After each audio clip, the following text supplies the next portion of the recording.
Hello students, last class के अंदर हमने IUPAC कंप्लीट कर लिया था। आज जो हम पढ़ने जा रहे हैं वो है आइसोमेरिज्म। आइसोमेरिज्म क्या चीज़ है या आइसोमर्स क्या होते हैं उनके बारे में बात करें तो दो या ज़्यादा ऐसे कंपाउंड्स जिनका molecular formula and molecular weight तो सेम हो लेकिन उनका chemical properties and physical properties different हो तो उन कंपाउंड्स को बोला जाता है आइसोमर्स और इस फिनोमिना को बोला जाएगा आइसोमेरिज्म। तो यहाँ पर अगर हम बात करें कि दो ऐसे कंपाउंड्स जिनके अणुसूत्र या अणुभार तो समान हो लेकिन उनके भौतिक और रासायनिक गुण भिन्न भिन्न हो तो उन यौगिकों को बोला जाता है समावयवी तथा इस परिघटना को हम क्या बोलते हैं, समावयवता। अगर आपको ये लिया जाए, बताया जाए कि C2H6O आपको मॉलिक्यूलर फॉर्मूला दिया गया है, मॉलिक्यूलर फॉर्मूला गिवन है C2H6O। अगर मान लीजिए वो पूछा जाए कि इससे कौन कौन से कंपाउंड ऑब्टेन हो सकते हैं तो एक तो हो सकता है आपके पास CH3CH2OH एंड दूसरा हो सकता है CH3OCH3। तो अगर इन दोनों कंपाउंड का आपस में रिलेशन पूछा जाए कि ये दोनों कंपाउंड आपस में क्या हैं तो एक तो अल्कोहल है, एक तो क्या है, अल्कोहल है और एक है ईथर। तो इन दोनों कंपाउंड का आपस में रिलेशन क्या है बच्चे, तो ये दोनों कंपाउंड आपस में क्या है, आइसोमर्स हैं। क्यों? क्योंकि इनका फिजिकल और केमिकल प्रॉपर्टीज, ये केमिकल प्रॉपर्टीज इसके अंदर फंक्शनल ग्रुप क्या है OH, जबकि इसके अंदर क्या है ROR। तो इनका फंक्शनल ग्रुप डिफरेंट है तो इनकी केमिकल प्रॉपर्टीज क्या होंगी, केमिकल प्रॉपर्टीज होंगी डिफरेंट, ठीक है। और इनकी फिजिकल प्रॉपर्टी क्या होती है कि इनका मेल्टिंग पॉइंट, इनका बॉइलिंग पॉइंट एटसेट्रा, ये सब भी क्या होंगे, डिफरेंट। तो मैं ये कह दूं दो या ज़्यादा कंपाउंड उनका मॉलिक्यूलर फॉर्मूला तो सेम, इन दोनों का मॉलिक्यूलर फॉर्मूला क्या है, सेम। जब मॉलिक्यूलर फॉर्मूला सेम होगा तो मॉलिक्यूलर वेट भी क्या आएगा, सेम, लेकिन इनकी फिजिकल एंड केमिकल प्रॉपर्टीज क्या होंगी, डिफरेंट। तो ऐसे कंपाउंड्स जिनका molecular formula and molecular weight तो सेम होता है लेकिन उनकी केमिकल और फिजिकल प्रॉपर्टीज डिफरेंट होती है तो ऐसे कंपाउंड्स को बोला जाता है आइसोमर्स और इस फिनोमिना को हम क्या बोलते हैं, आइसोमेरिज्म। तो ये जो आइसोमेरिज्म है ये दो टाइप की होती है, कौन कौन सी, एक होती है स्ट्रक्चरल आइसोमेरिज्म और एक होती है स्टीरियो आइसोमेरिज्म। आइसोमेरिज्म के अगर टाइप्स की बात की जाए तो आइसोमेरिज्म दो टाइप की होती है, एक होती है स्ट्रक्चरल आइसोमेरिज्म और एक होती है स्टीरियो आइसोमेरिज्म। तो स्ट्रक्चरल आइसोमेरिज्म में क्या होगा, मॉलिक्यूलर फॉर्मूला सेम होगा, मॉलिक्यूलर वेट भी क्या होगा, सेम होगा, लेकिन इनका जो स्ट्रक्चरल फॉर्मूला जो है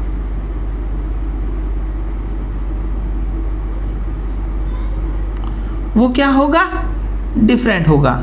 दैट मीन्स इनकी जो स्ट्रक्चर्स होगी वो बताते ही हमें पता चल जाएगा कि ये जो है वो डिफरेंट कंपाउंड्स है। इससे पहले हमने जो अल्कोहल और ईथर का कंपाउंड बनाया था वो क्या था, स्ट्रक्चरल आइसोमेरिज्म ही था। क्यों? क्योंकि उसके अंदर क्या था, C2H6O।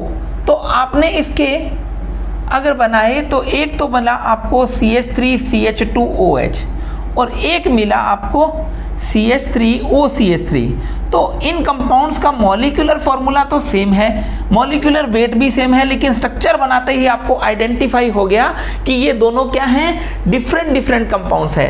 तो ऐसी आइसोमेरिज्म को क्या बोला जाता है, स्ट्रक्चरल आइसोमेरिज्म, जिनके अंदर मॉलिक्यूलर फॉर्मूला तो सेम होता है, मॉलिक्यूलर वेट भी सेम होता है, लेकिन इनका स्ट्रक्चरल फॉर्मूला जो है वो डिफरेंट होता है।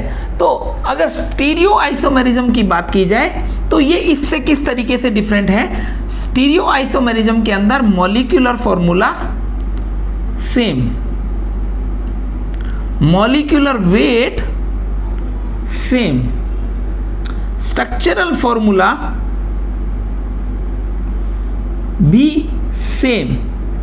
तो इनमें डिफरेंट क्या होता है, इनमें डिफरेंट होता है इनका 3D orientation, but there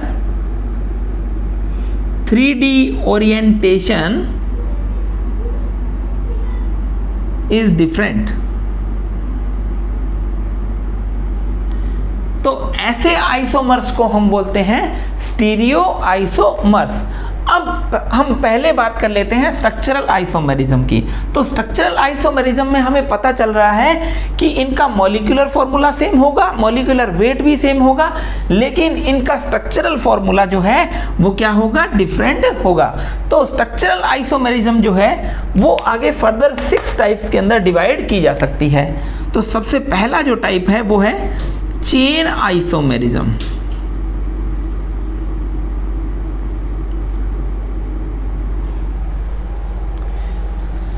chain isomers. Second हो जाएंगे पोजिशनल आइसोमर्स। थर्ड हो जाएंगे फंक्शनल ग्रुप आइसोमर्स। फोर्थ हो जाएंगे रिंग चेन आइसोमर्स।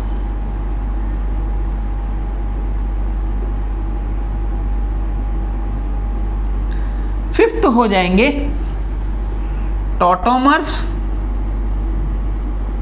और सिक्स्थ हो जाएंगे metamers. That means structural isomers जो हैं वो कितने टाइप के हैं, तो 6 टाइप के स्ट्रक्चरल आइसोमर्स होते हैं। जबकि यहां पर स्टीरियो आइसोमर्स की बात की जाए तो स्टीरियो आइसोमर्स 2 टाइप के होते हैं, conformational isomers and configurational isomers. Chain isomers क्या होते हैं, ऐसे कंपाउंड्स जिनके अंदर मॉलिक्यूलर फॉर्मूला सेम हो, मॉलिक्यूलर वेट भी क्या हो, सेम हो, और अगर इनके अंदर फंक्शनल ग्रुप या मल्टीपल बॉन्ड प्रेजेंट हैं, फंक्शनल ग्रुप या मल्टीपल बॉन्ड प्रेजेंट है, तो वो भी उसकी पोजीशन जो है वो फिक्स हो, उसकी पोजीशन क्या हो, फिक्स हो। ठीक है, लेकिन इनके अंदर फिर डिफरेंट क्या होगा, तो इनके अंदर जो कार्बन की जो चेन है, but carbon chain is different. इनकी जो कार्बन की जो चेन है वो क्या होगी, अलग होगी। तो इसे बोला जाता है चेन आइसोमर्स।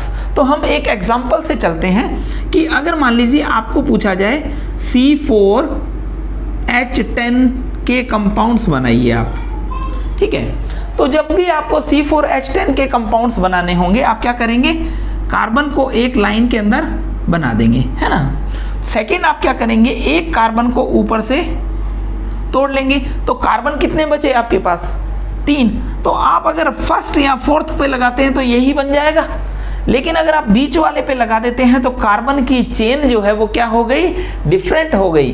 तो यहाँ पर देखिए इन दोनों के बीच के अंदर, इनके बीच में अगर हम रिलेशन की बात करें,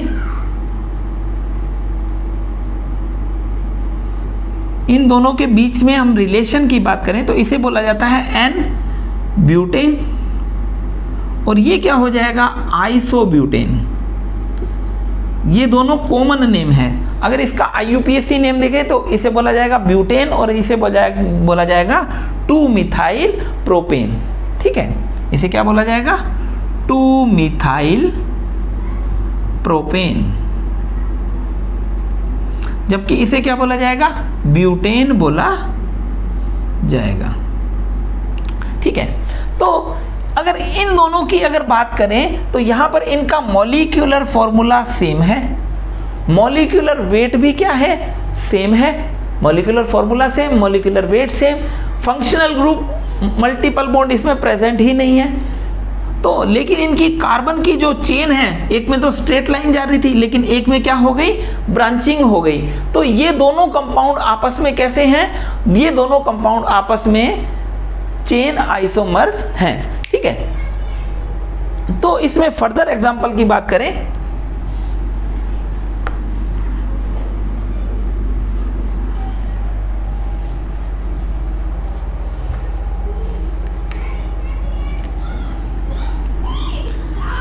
अगर आपसे बोला जाए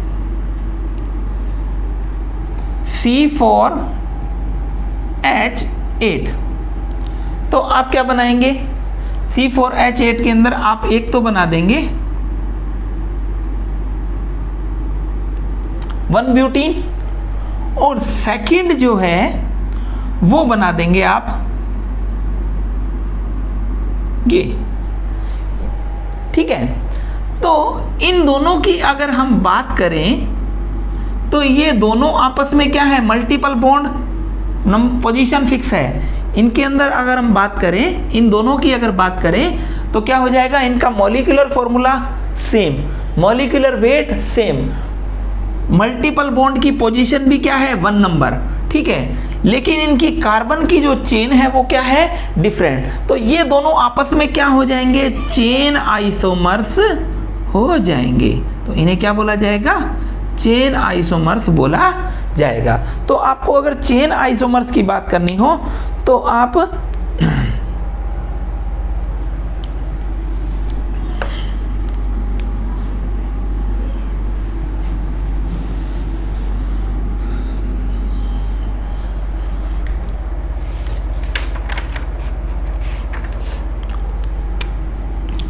दैट मीन्स अगर चेन आइसोमर्स के लिए मिनिमम कार्बन कितने होने चाहिए, चेन का आइसोमेरिज्म के लिए मिनिमम कार्बन कितने होने चाहिए, तो अगर मान लीजिए मीथेन है तो चेन आइसोमेरिज्म शो कर पाएगा? नहीं कर पाएगा। इथेन है तो 2 कार्बन 1 और 2 इसी से लगेंगे, तो ये भी चेन आइसोमेरिज्म शो नहीं कर पाएगा।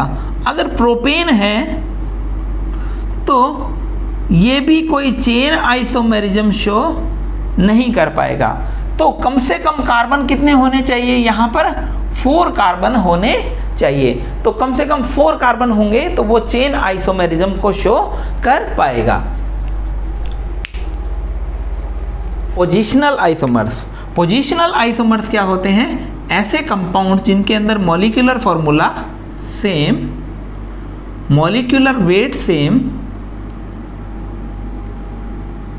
फंक्शनल ग्रुप भी सेम। तो इनमें डिफरेंट क्या होता है?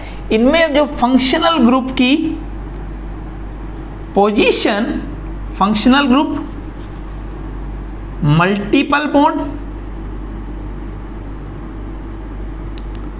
और सब्स्टिट्यूएंट की पोजीशन जो है वो डिफरेंट होती है। ठीक है, तो ऐसे आइसोमर्स को हम बोलते हैं पोजिशनल आइसोमर्स।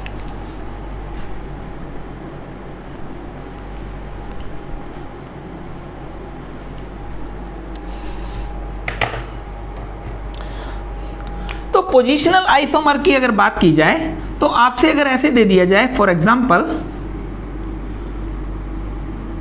1 ब्यूटीन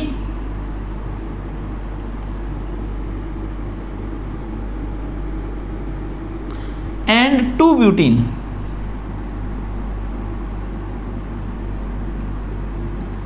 ये आपस में क्या है? Positional isomers. ये क्या हो गया? ब्यूट 1 इन एंड ब्यूट 2 इन, ये आपस में क्या है? पोजिशनल आइसोमर्स हैं। तो पोजिशनल आइसोमर्स में यहां पर क्या डिफरेंट है? डबल बॉन्ड की पोजीशन डिफरेंट है। तो ये हो सकता है 1 ब्यूटाइन हो,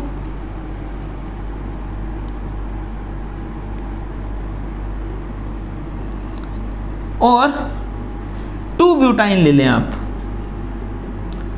तो ये भी आपस में क्या हो जाएंगे? पोजिशनल आइसोमर्स, क्योंकि यहां पर क्या है? मल्टीपल बॉन्ड की पोजीशन चेंज हो रही है। तो यहां पर मल्टीपल बॉन्ड की पोजीशन यहां पर चेंज हो रही है। ये हो जाएगा ब्यूट 1 आइन और ये हो जाएगा ब्यूट 2 आइन। तो यहां पर फंक्शनल ग्रुप वगैरह, मॉलिक्यूलर फॉर्मूला, ये दोनों क्या है आपस में? ये दोनों स्ट्रक्चरल आइसोमर्स हैं। क्यों? क्योंकि इनकी स्ट्रक्चर देखते ही हमें पता चल रहा है कि दोनों की स्ट्रक्चर क्या है, डिफरेंट है। तो यहां पर स्ट्रक्चर देखते ही इनका मॉलिक्यूलर फार्मूला क्या हो जाएगा, C4H8। तो ये तो हो जाएंगे ब्यूट 1 इन एंड ब्यूट 2 इन। और यहां पर अगर C4H6 दे दिया तो ये क्या हो जाएंगे, ब्यूट 1 आइन एंड ब्यूट 2 आइन। तो ये भी आपस में क्या हो जाएंगे, ये भी आपस में पोजिशनल आइसोमर्स हो जाएंगे। ठीक है, तो इसी में पोजिशनल आइसोमर्स में अगर आगे एग्जांपल की बात की जाए और एग्जांपल्स की,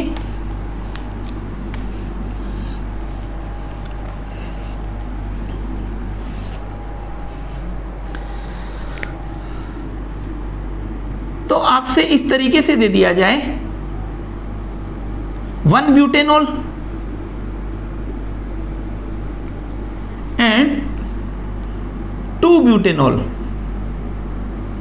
ब्यूटेन 2 ऑल, या इसको क्या बोलते हैं, 1 ब्यूटेनॉल भी बोला, इसको 2 ब्यूटेनॉल भी बोला जाता है। तो यहां पर ये दोनों में क्या फर्क है, इन दोनों का molecular formula same, molecular weight same, लेकिन इनकी क्या है, स्ट्रक्चर में डिफरेंट है। तो ये क्या हो जाएंगे, स्ट्रक्चरल आइसोमर्स हो जाएंगे। तो बच्चों अभी तक जो है हमने पढ़ लिया है चेन आइसोमेरिज्म और पोजिशनल आइसोमेरिज्म। चेन आइसोमेरिज्म में क्या होता है, चेन आइसोमेरिज्म में कार्बन की जो चेन है वो डिफरेंट होती है। ठीक है, दैट मीन्स ब्रांचिंग स्टार्ट हो जाती है। सेकेंड जो है पोजिशनल आइसोमर्स, पोजिशनल आइसोमर्स क्या होते हैं, जिनके अंदर फंक्शनल ग्रुप, सब्स्टिट्यूएंट या double bond, multiple bond, triple bond जो है, इनकी पोजीशन जो है वो डिफरेंट हो जाती है, तो उन्हें हम बोलते हैं पोजिशनल आइसोमर्स। तो अगर आपसे ये पूछा जाए कि इनको आइडेंटिफाई करिए, या आपको ये बोल दिया जाता है कि C4H10 के टोटल आइसोमर्स बनाइए, तो आप किस तरीके से आइडेंटिफाई करेंगे और किस तरीके से आप इनके आइसोमर्स को ड्रॉ करेंगे। तो देखिए, बनाने के लिए पहला तरीका क्या है, सबसे पहले आप 4 कार्बन आपको दिए हैं, तो 4 कार्बन को आप स्ट्रेट लाइन में ड्रॉ कर लीजिए। उसके बाद हाइड्रोजन की वैलेंसी को फुलफिल कर दीजिए। एक तो बन गया ये। अब आप क्या करेंगे, सेकंड के अंदर एक कार्बन को ऊपर से रिमूव करिए, और अगर आप फर्स्ट और थर्ड कार्बन पर लगाते हैं तो यही बन जाएगा। अब अगर आप इस पर लगाते हैं बीच वाले पर, तो आपको नया आइसोमर ऑब्टेन हो जाएगा।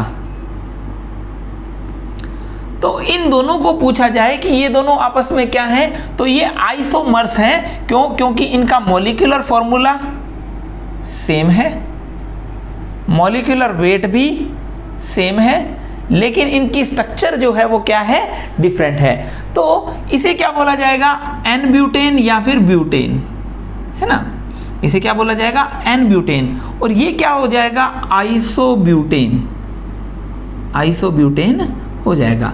तो एन ब्यूटेन और आइसोब्यूटेन आपस में कैसे आइसोमर्स हैं, तो इनका molecular formula same, molecular weight same, लेकिन स्ट्रक्चरल फॉर्मूला डिफरेंट है, तो स्ट्रक्चरल आइसोमर्स है। अब स्ट्रक्चरल आइसोमर्स में बात की जाए कि ये कौन सा आइसोमर है, तो यहाँ पर कार्बन की चेन स्ट्रेट चेन है, जबकि यहाँ पर ब्रांचिंग शुरू हो गई है। तो ये दोनों आपस में कौन से आइसोमर्स हैं, चेन आइसोमर्स हैं।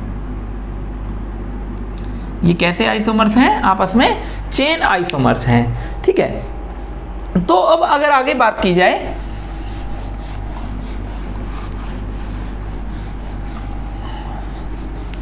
अगर इसी में आपको पूछा जाए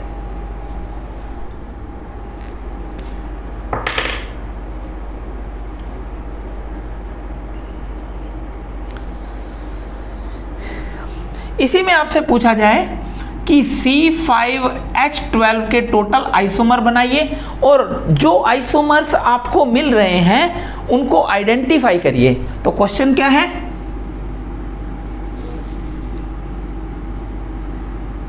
draw all possible structural isomers of C5H12। तो जब C5H12 आएगा तो आपको सबसे पहले तो ये आइडेंटिफाई करना होगा इसका डबल बॉन्ड अनसैचुरेशन निकाल के। अगर आपका DU निकालेंगे तो यहाँ कितना हो जाएगा 5 + 1 plus nitrogen 0 - 12 divided by 2, that means ये हो जाएगा 6 - 6 = 0। दैट मीन्स यहाँ पर कोई भी मल्टीपल बॉन्ड या रिंग प्रेजेंट नहीं है। अब उसके बाद आप देखेंगे कार्बन की जो चेन है उसको स्ट्रेट चेन बना दीजिए, ठीक है। तो आप इनके पॉसिबल आइसोमर्स जब बनाएंगे तो सबसे पहला आंसर क्या हो जाएगा, आप इसको स्ट्रेट चेन बना दीजिए। उसके बाद आप क्या करिए, उसके बाद आप सेकेंड जब आइसोमर बनाएंगे, फर्स्ट आइसोमर तो ये बन गया, सेकेंड आइसोमर में आप क्या करेंगे, ऊपर से एक कार्बन को यहाँ से रिमूव करिए तो कार्बन रह गए यहाँ पे 4, ठीक है। अब आप फर्स्ट कार्बन पर यहाँ पर लगा के देखिए तो यही बन गया, या आप इस पे भी लगाएंगे तो यही बन गया। तो आप क्या करिए, सेकेंड कार्बन पर या थर्ड कार्बन पर लगाएंगे तो एक ही बात हो जाएगी। तो ये नया आइसोमर आपको ऑब्टेन हो जाएगा। अब थर्ड आइसोमर आपको बनाना हो, आपको थर्ड आइसोमर बनाना हो तो किस तरीके से करेंगे कि आप एक मिथाइल ग्रुप को तो यहाँ से डिसोशिएट कर चुके हैं। अब आप क्या करते हैं, 2 मिथाइल को ऊपर से डिसोशिएट करिए तो यहाँ पर रिमूव करने से आपके पास बचेगा क्या, आपको रिमूव करने के बाद 2 मिथाइल बचेंगे। अगर आप दोनों मिथाइल फर्स्ट कार्बन पर लगाते हैं तो यही बन गया, है ना। अगर आप इधर लगाएंगे तब भी यही बन जाएगा। अगर आप बीच में लगाते हैं तो आपको एक नया आइसोमर मिल जाएगा। तो इसका अगर नेम करना हो तो ये हो जाएगा N-पेंटेन, ये हो जाएगा N-पेंटेन। अब क्या करिए, आप हाइड्रोजन जो है उनको फुलफिल कर दीजिए, कार्बन की वैलेंसीज को 4 कर दीजिए यहाँ पर।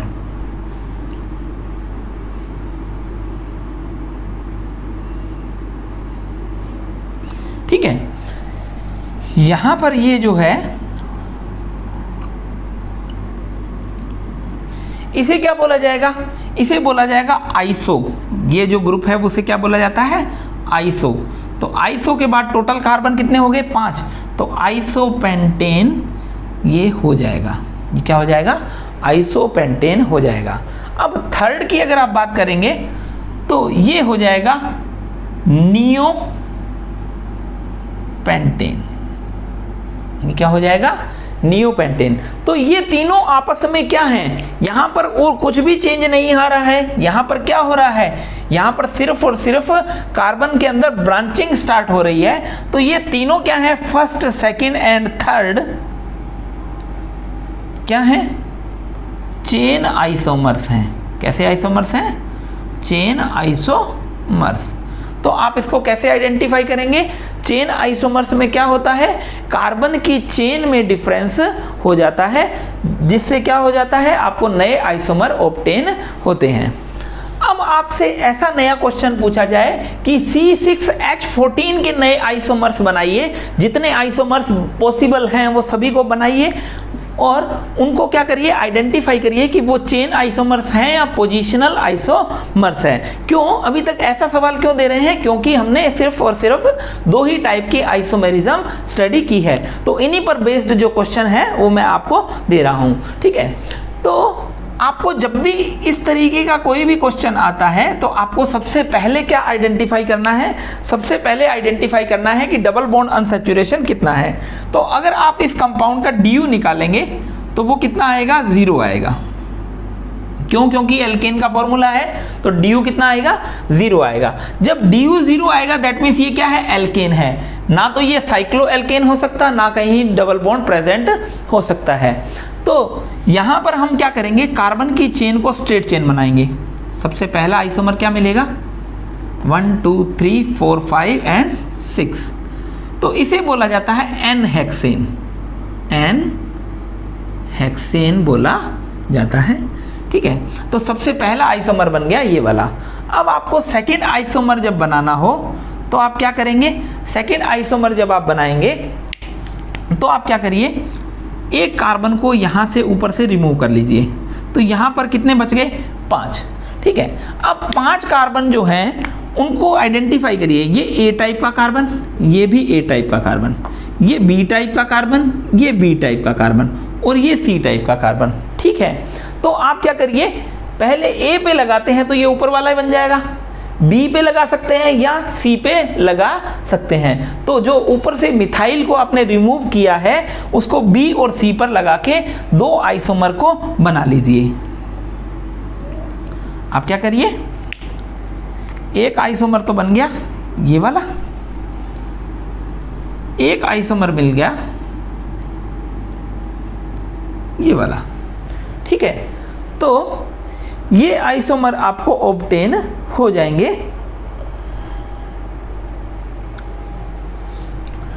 फोर्थ जो है, 3 आइसोमर मिल गए आपको। फोर्थ आइसोमर में क्या कर रहे हैं आप, फोर्थ आइसोमर में 2 मिथाइल को आप यहां से डिसोशिएट कर लीजिए। तो ऊपर कितने बचेंगे, 4 बचेंगे। ऊपर क्या बचेंगे, 4 बचेंगे। जब आप 2 मिथाइल को यहां से रिमूव कर लेंगे तो ये ए टाइप के और ये बी टाइप के, एक बार क्या करिए आप ए पर ही जोड़ के देखिए। अगर आप ए पर 2 मिथाइल को जोड़ते हैं तो कुछ ऐसा बन जाएगा। तो ये तो हमारे पास है ही, तो आप इसको वापस रब कर देंगे। ठीक है, उसके बाद आप क्या करते हैं, बी पर लगाकर देखते हैं। तो बी पर लगाएं तो हमारे को नया आइसोमर ऑब्टेन हो गया। ठीक है, अब आप क्या करते हैं, एक ही कार्बन पर ना लगाकर नियर बाई कार्बन पर इनको लगाना स्टार्ट करते हैं। 4 कार्बन हमारे को क्या लगाने हैं, 2 मिथाइल को यहां पर अटैच करना है।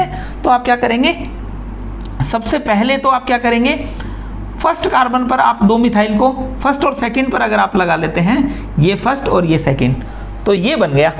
तो आप इसको वापस मिटा दीजिए।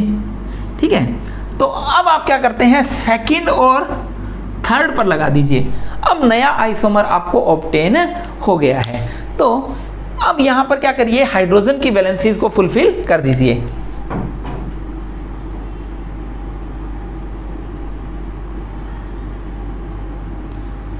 इन वैलेंसीज को, कार्बन की जो रिमेनिंग वैलेंसीज है उसको हाइड्रोजन से फुलफिल कर दीजिए।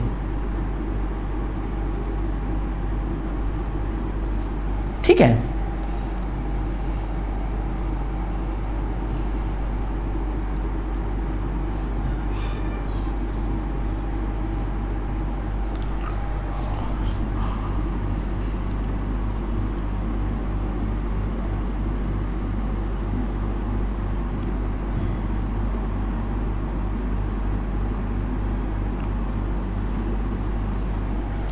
तो यहां पर आप देख रहे हैं आपको 5 टाइप के आइसोमर ऑब्टेन हो गए हैं। कितने टोटल आइसोमर ऑब्टेन हुए हैं, 5 आइसोमर ऑब्टेन हुए हैं। अब अगर आपको इनका IUPAC नेम लिखना हो तो ये क्या हो जाएगा, 2 मिथाइल पेंटेन, 2 मिथाइल पेंटेन। ठीक है, ये क्या हो जाएगा, 3 methyl pentane.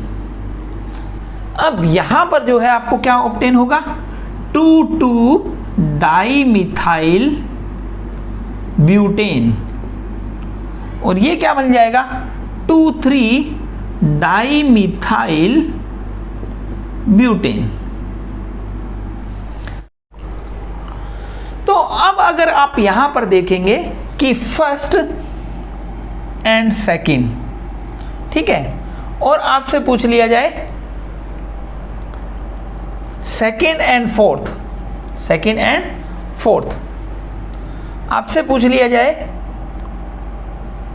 Third and fourth, first second, first और सेकेंड, आपसे पूछ लिया जाए सेकेंड और फोर्थ, और आपसे पूछ लिया जाए थर्ड और फोर्थ, ये आपस में इनका क्या रिलेशन है। तो देख लीजिए यहां पर कोई ब्रांचिंग नहीं है, यहां पर एक ब्रांच स्टार्ट हुई, तो ये दोनों आपस में क्या हो जाएंगे, ये आपस में हो जाएंगे चेन आइसोमर।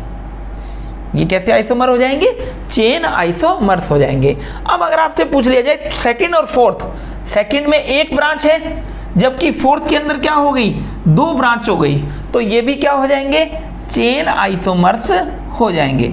अगर थर्ड और फोर्थ की बात की जाए तो थर्ड में भी एक ब्रांच और फोर्थ में क्या हो गई, 2 ब्रांच, तो ये क्या हो जाएगा, चेन आइसोमर्स हो जाएंगे। अब आपसे पूछा जाए कि सेकंड एंड थर्ड में क्या रिलेशन है, तो सेकंड में क्या है, सेम ब्रांचिंग है, एक मिथाइल निकला हुआ है, यहां भी एक मिथाइल लिखा हुआ है, ठीक है, लेकिन वो मिथाइल यहां पर 2 नंबर पोजीशन पर है, यहां पर क्या है 3 नंबर पोजीशन पर। तो हम जानते हैं कि अगर सब्स्टिट्यूएंट की पोजीशन चेंज हो जाए, सब्स्टिट्यूएंट सेम है लेकिन सब्स्टिट्यूएंट की पोजीशन चेंज हो जाए तो उस आइसोमर को आप क्या बोलते हैं, पोजीशनल आइसोमर। आप इसे क्या बोलेंगे, पोजीशनल आइसोमर बोलेंगे, ठीक है। इसी तरीके से आप देख लीजिए कि ये यहां भी 2 मिथाइल हैं और यहां भी 2 मिथाइल हैं, तो ये जो मिथाइल हैं यहां पर 2-2 पोजीशन पर लगे हैं जबकि यहां पर 2-3 पर, तो पोजीशन चेंज हुई तो इसे क्या बोला जाएगा, 4th एंड 5th को भी आपस में क्या बोला जाएगा, पोजीशनल आइसोमर्स। तो आपने आज क्या पढ़ लिए हैं, चेन आइसोमर्स और पोजीशनल आइसोमर्स को स्टडी कर लिया।